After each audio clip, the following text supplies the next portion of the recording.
Hi mga momshies! Great afternoon here in the Philippines. So today, let's continue studying God's Word. Didakin natin today is True Guide. So yung Bible verses niya is Woe to you, blind guides, Matthew 28:23 verse 16. So the one who wrote today's story is si Sis Gina Bertolaga. So she talks about um, guides, no?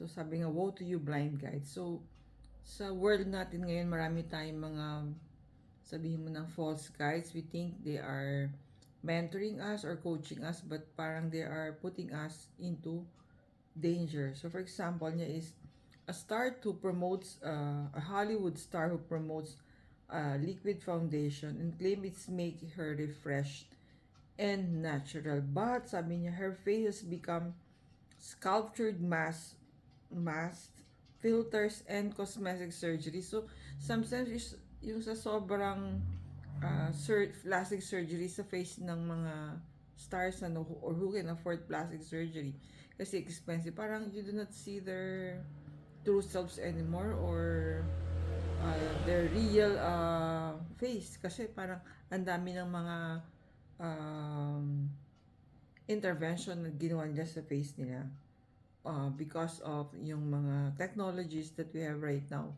in terms of our faces.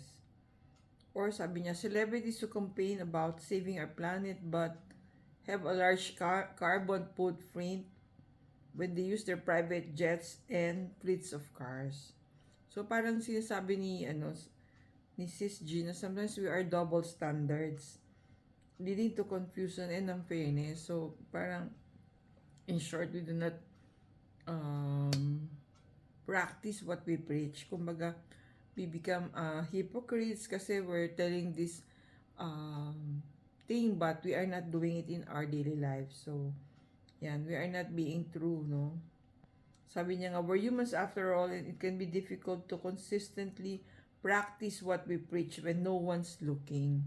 So, but sabi niya, there's always a divine spotlight on us of serving if we live authentic lives or if we are blindly leading those who look up to us. And if we want to be trusted, let's be trustworthy and humble of heart. If we want to have integrity, we must speak from a place of truth. So, mga mamshi, I know it's difficult to be truthful, to be authentic, but yun ang hinihingi sa akin natin, Lord. Let us look to God then, for He is our only truth. So, sabi sa Matthew 7 verse 5, you hypocrites, remove the wooden beam from your eyes first, then you will see clearly to remove the splinter from your brother's eye. So, bago tayo, parang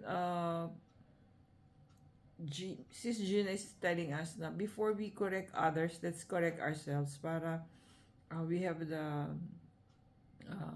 moral ascendancy of what we talk. Anyway, Lord, help me to discern what is good and true. Thank you for watching, guys. See you on our next video.